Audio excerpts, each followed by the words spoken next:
Good morning and welcome back to Bald Father Bets, everyone. We'll do a quick recap of Thursday Night Football, lay out the play for today's Army-Navy game, and then add a few NFL plays for tomorrow to the card that we already have two plays on for tomorrow. But first, please make sure you subscribe to the channel, notifications on, so you know when we post, and just give our content some love. Like the video, share them around, comment on them. Anything you can do to help us get in the YouTube algorithm. Never charge for these picks. Just want to help grow the channel. So Thursday Night Football, we were 5 units on the Falcons plus 5.5. So that won 5-0. They won outright. We said we thought they would win outright, but obviously we're not done. We don't give up free points. Got down by 14 there early in the fourth quarter. Mainly due to probably one of the most undisciplined NFL games you're going to see. The record for penalties in an NFL game is 23. The Falcons had 19, which counted. They had another pass interference where they initially called the PI, but after a later review said that the catch was made, so then the PI came off so that the wide receiver could get the stats for the catch. Those things happen all the time in the NFL, by the way. They just, if it doesn't actually impact the outcome of the play, they don't announce it. So they ended up with 19 penalties, could have had 20 that were of actual significance. Over 100 and some odd yards in penalties, just absolute slot fest. Quite honestly, Falcons probably should have not dominated the game, but won the game pretty handily without all of those penalties. Bucs did have their full array of weapons back to them, and you saw that did make them a lot more formidable, especially with Evans playing. But ultimately, Falcons' strength on defense was their pass defense, and it came up big for them with the interception that they got when they were down still by 8.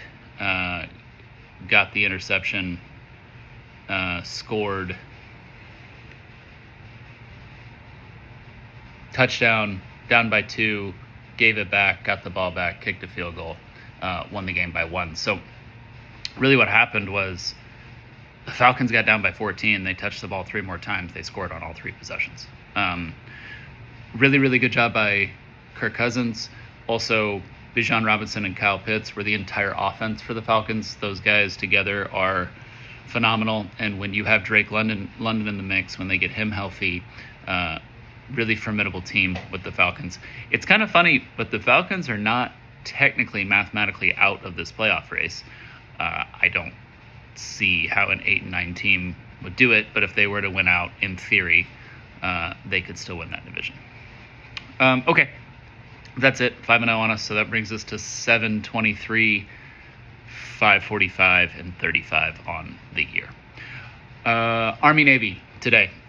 So if you guys have been noticing our unit sequence right now with where we're at in terms of our cushion lead, in the NFL, we've been laying 3 and 5 unit games, and in college, we've been laying 2, 3, and 5 unit games. So the way I looked at this game is if it was on a regular day, on a day where there were other games, would we play it, A? And then B, if we do play it, what's the unit amount? So the read did move into a play. As of today, the read moved into a 2-unit play. We are on Army plus the 7 for 2 units. Do not go lower than 7. Most books are at 6.5. We started to get to 7 late last night. It was about 1:30 a.m. Central Time that I saw the first 7 hit. And we've seen a couple more 7s hit. So books are trying to even out a little bit of the money that they've had on Navy. Because when this line first came out, it was like 4.5. So they've been taking Navy money all week long. And I think all of them know as soon as they hit 7, they're going to get sharp buyback on Army. And so they're all touching 7, but making sure that they only leave a certain time window to do so that they don't take too much Army plus 7 money, but now's our opportunity to get it. This game is a slugfest every year. There's always a trick play factor. There's always turnover factor. There's always underdog opportunity factor. Low scoring, another kind of math-ish game that whenever this line hits 7 or above, the over-under is always so low on these two teams that you're kind of like, well, the math doesn't really add up here for the favorite. And that's one of the main reasons that we like Army plus the 7. Navy has been good, but they don't have the same team that they had last year outside of Horvath.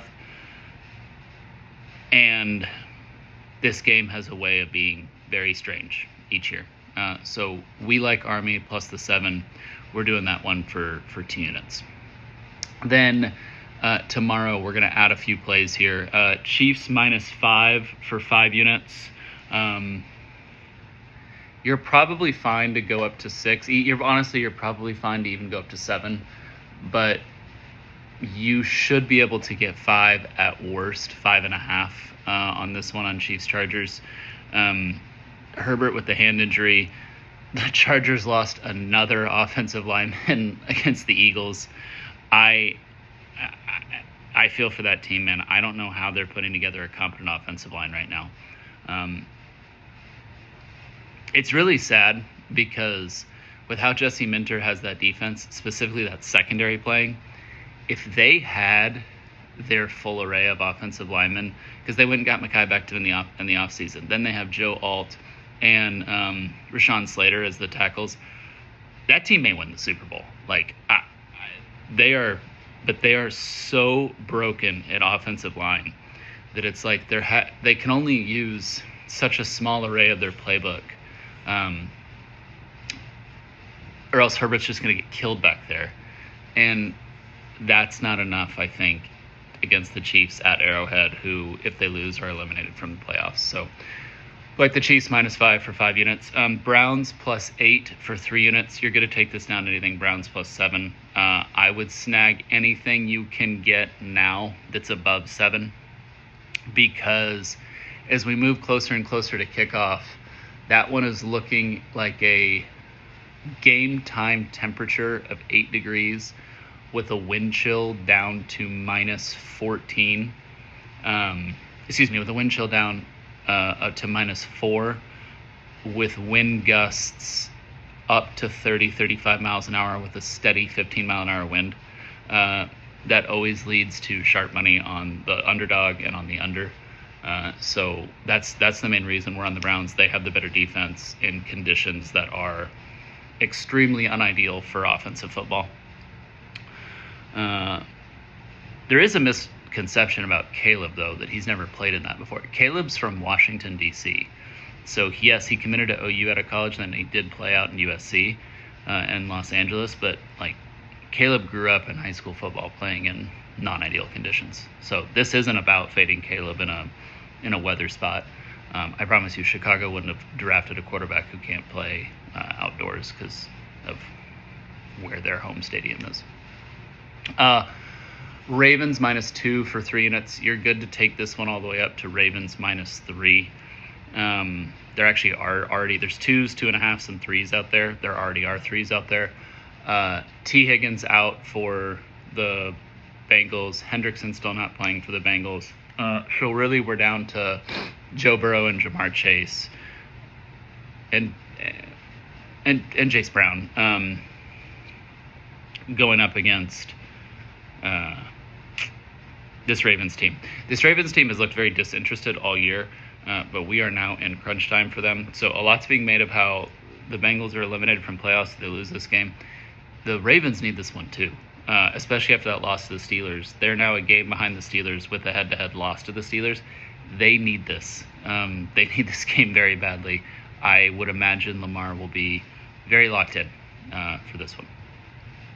Jets +14 for 3 units. So we got to 14 last night, mainly because Brady Cook is playing.